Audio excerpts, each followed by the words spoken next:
Ready start. समस्याएं हर किसी के जीवन में आती हैं। इनसे सभी को परेशानी भी होती है और कोई भी इनके प्रभाव से अछूता नहीं रह पाता। प्रायः समस्याओं की शुरुआत छोटे रूप में होती है, लेकिन उन्हें अनदेखा करने पर वो अपना बड़ा रूप लेने लगती है। प्रायः लोग आलस्य, टाल मटोल या लापरवाही के कारण उन्हें बड़ा बनाने का अवसर देते हैं, जैसे समय पर बिल न भरना, शरीर या मन में पनप रही बीमारी पर ध्यान न देना, सामान की टूट फूट ठीक न करना आदि।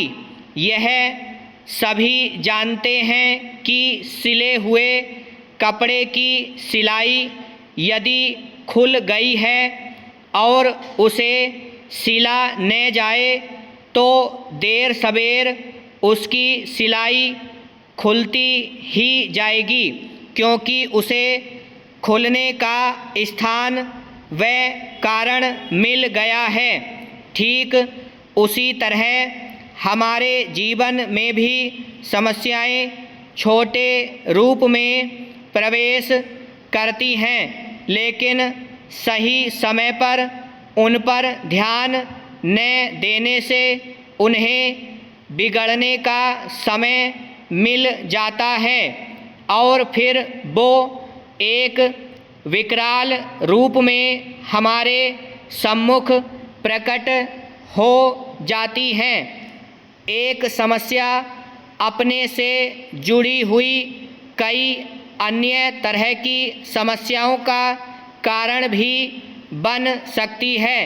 कुछ समस्याएं हमारी गलतियों के कारण पैदा होती हैं, तो कुछ समस्याएं उन गलतियों को बार बार दोहराने के कारण पैदा होती हैं और कुछ समस्याएं तो जाने अनजाने पैदा हो जाती हैं।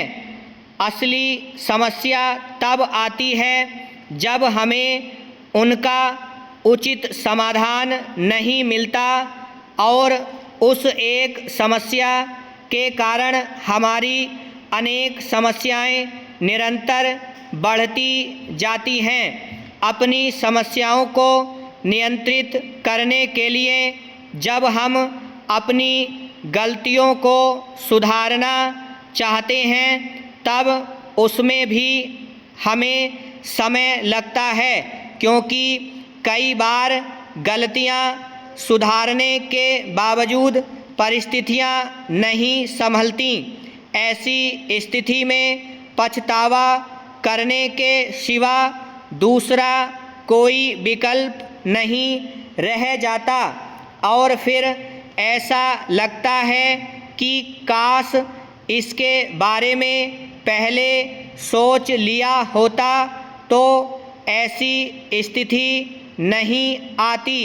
मनोवैज्ञानिकों के अनुसार व्यक्ति जब तनाव में होता है तब उस दौरान वह स्वयं पर नियंत्रण खोने लगता है।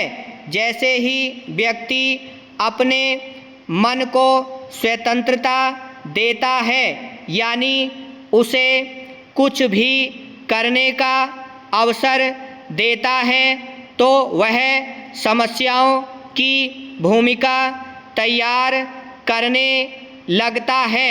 ऐसी स्थिति में कभी अहंकार तो कभी असुरक्षा की भावना उसके विचारों में आती है।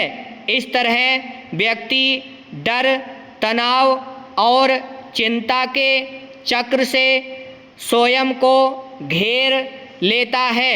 लेखक और शिक्षाविद चार्ल्स आर स्विंडन के अनुसार जीवन में चिंताओं का वास्तविक कारण तो 10% ही होता है। ब्रह्म।